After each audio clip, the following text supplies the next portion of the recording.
Bonjour à toutes et à tous et bienvenue sur la chaîne Les Révisions du Dimanche et aujourd'hui nous verrons la France entre roi et révolution, faisant partie du chapitre 3, Restauration et Révolution. En 1824, après la mort de Louis XVIII, Charles X devient roi de France. Voyons qui est ce personnage. Donc tout d'abord c'est le roi de France. Donc il a des idées d'ancien régime et il est contre-révolutionnaire. Mais pourtant, il ne rejette pas non plus les idées révolutionnaires de l'intérieur de son pays. Après, il est dans le mouvement des ultra-royalistes dont il est à la tête, donc qui veut remettre plus de pouvoir au roi. Il a donc une popularité très forte dans la paysannerie, malgré plusieurs jacqueries, et puis après, dans la haute société et l'assemblée, c'est plutôt faible. Donc son règne est marqué par une période de stabilité politique et de prospérité économique qui voit le retour de la France dans le concert des grandes puissances, notamment avec la conquête de l'Algérie. Mais rapidement, son autorité vacille. En effet, dû à son autoritarisme mais aussi à d'autres causes, sa légitimité devient de plus en plus précaire. Ceci va mener à une révolution en 1830. Mais quelles en sont les causes? Tout d'abord, nous avons en 1827 une période de vache maigre, qui fait que le chômage augmente et les prix sont plus chers. S'ajoute à cela un conflit entre les libéraux qui veulent de plus en plus de pouvoir au sein du gouvernement et la royauté. En 1829, la royauté décide de faire appel au prince Jules de Polignac qu'il met à la tête de l'Assemblée des ministres. Les ministres libéraux refusent de se plier à lui et le 16 mai 1830, la Chambre est dissoute. Il y a donc une nouvelle élection, mais malheureusement les libéraux sont en très forte majorité aux élections, c'est-à-dire qu'il y en a 221 sur 300, et ils demandent expressément la démission du roi. Ce qui ne va pas passer bien sûr, ce qui fait que le roi va avoir une vive réaction. Le roi va donc sortir 4 ordonnances le 25 juillet 1830, dont le contenu est le suivant. La presse est censurée, une nouvelle dissolution de la Chambre et élection pour septembre, et des nouvelles lois électorales que seuls les propriétaires fonciers désormais peuvent voter. Mais alors, quelles en sont les conséquences? Tout d'abord, les presses bravent l'interdit par la protestation des journalistes, guidés notamment par Adolphe Thiers, ce qui va mener à l'intervention des troupes royales et le début de la Révolution. Mais donc, qui est Adolphe Thiers? Donc, c'est une figure charnière du XIXe siècle qui est né en 1797 et qui est mort en 1877. Tout d'abord, c'est un journaliste libéral qui part de rien et qui milite pour les droits de la presse sous la Restauration. Donc après, il est principal instigateur de la monarchie de Juillet. Il soutiendra notamment Louis-Philippe et il deviendra ministre sous la monarchie de Juillet. Donc il devient un premier président de la Troisième République et matera la Commune en 1871. Désormais, parlons de la Révolution qui secoue la France en 1830. Déjà le 26 juillet, Adolphe Thiers écrit une lettre de protestation pour inciter au séparatisme. Le 27 juillet, les soldats investissent les imprimeries et se font attaquer par la population parisienne qui les attaque notamment avec tout ce qu'ils trouvent, donc des pavés, ce genre de choses. Le 28 juillet, les soldats fraternisent avec la population et le 29 juillet, c'est déjà la fin du régime de Charles X et début d'un gouvernement provisoire gouverné par des francs-maçons.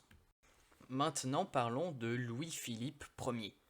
Donc, il devient roi de France le 31 juillet 1830, notamment grâce à l'aide de Adolphe Thiers. La France est donc sous la monarchie de Juillet désormais. Mais comment celle-ci marche? Eh bien, tout d'abord, c'est une monarchie constitutionnelle et tout particulièrement un régime parlementaire. Donc le roi a le pouvoir exécutif, bien moins fort que celui qu'avait Charles X par exemple, et le Parlement législatif. Le Parlement est beaucoup plus puissant.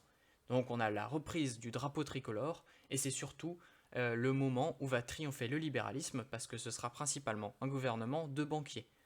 Dès ses débuts, la monarchie de Juillet se trouve déjà dans une position très précaire. En effet, dû au fait que ce soit un compromis, eh bien, il trouve beaucoup d'opposants. Tout d'abord les légitimistes, qui veulent un retour légitime du roi, puis après les bonapartistes, qui veulent un successeur de Napoléon Bonaparte au pouvoir, et les républicains, qui veulent mettre une république. De nombreux problèmes et changements vont intervenir au sein de la monarchie de Juillet au fil du temps. Notamment à cause de la révolution industrielle, la misère ouvrière est très forte. Et donc beaucoup de manifestations pour améliorer le niveau de vie sont faites et sont réprimées. Donc il n'y a pas d'amélioration sous le régime. Donc, notamment parce qu'il est soutenu par les puissances monétaires principales. En 1835, un événement va faire changer de cap drastiquement la monarchie de Juillet. En effet, Louis-Philippe survit à une tentative d'assassinat et va donc, en 1835, faire un édit contre la liberté de la presse et la réduit. Et puis après, le facteur normal de toute révolution, en 1847 et 1848, on a une crise économique et les républicains accusent le gouvernement de ne pas agir. Maintenant, parlons du printemps des peuples. Le printemps des peuples commence en février 1848 et part de Paris, qui fait la révolution de 1848 et qui mène à la fin du régime de Louis-Philippe. Donc cela va accentuer les agitations régnant déjà en Autriche et en Allemagne. En mars, l'Autriche s'enflamme. En effet, les étudiants à Vienne, les Hongrois et les Tchèques, ainsi que les Roumains et les Croates se soulèvent. Ils veulent la liberté et l'indépendance. C'est à ce moment que Metternich va démissionner.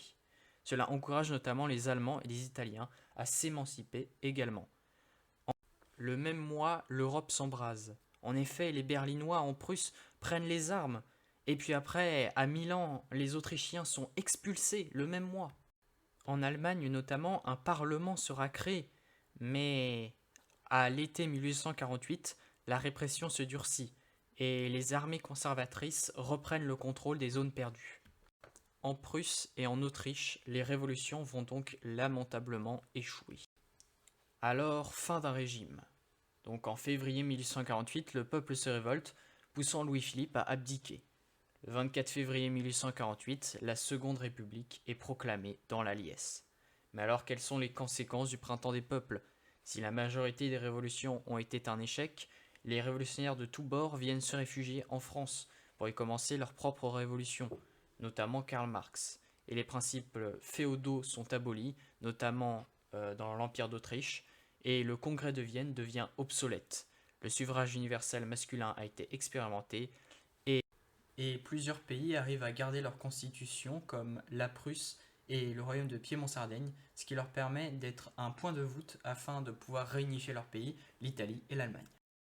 Merci de m'avoir écouté et si vous avez encore des problèmes de compréhension, n'hésitez pas à le mettre dans les commentaires.